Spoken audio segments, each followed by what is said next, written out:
சோதனைகள், பொறாமைகள், உங்களுடைய வளர்ச்சியை கண்டு உங்களுக்கு விரோதமாக உங்கள் நண்பர்களே எதிரிகளாய் மாறி எல்லாவற்றிலும் உங்களை சுற்றி வளைத்து விட்டார்கள். எந்த ஒரு காரியம் செய்தாலும், ஏதாயிரம் தப்பித்து செல்வதற்கு வழிகளை ஏற்படுத்தினாலும் எல்லாம் முடக்கப்படுகிறது. நான் என்ன செய்ய வேண்டும் என்று நீங்கள் கேட்கிறீர்களா? நீங்கள் இந்த ஒரே ஒரு காரியத்தை செய்தால் போதும், நீங்கள் ஜெயம் எடுத்து விடுவீர்கள். ஒன்றே ஒன்றுதான் கர்த்தர் உங்களிடத்தில் கேட்கிறார். யாத்திராகமம் 14:14. கர்த்தர் உங்களுக்காக யுத்தம் பண்ணுவார், நீங்கள் சும்மா இருப்பீர்கள் என்கிறார். நீங்கள் வெற்றி பெற வேண்டும் என்றால் கர்த்தரிடத்திலே உங்கள் காரியத்தை ஒப்பு கொடுத்து விட்டு, உங்களுக்கு விரோதமாய் வந்தவர்களுக்கு விரோதமாய் செயல்பட வேண்டாம். நீங்கள் அவங்க என்ன செஞ்சாலும் பரவாயில்ல, அமைதியா இருங்க.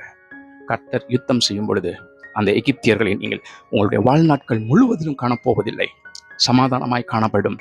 கர்த்தர் உங்களுக்கு குறித்திருக்கிற ஆசீர்வாதத்தை நீங்கள் பெற்றுக்கொள்வீர்கள். God bless you.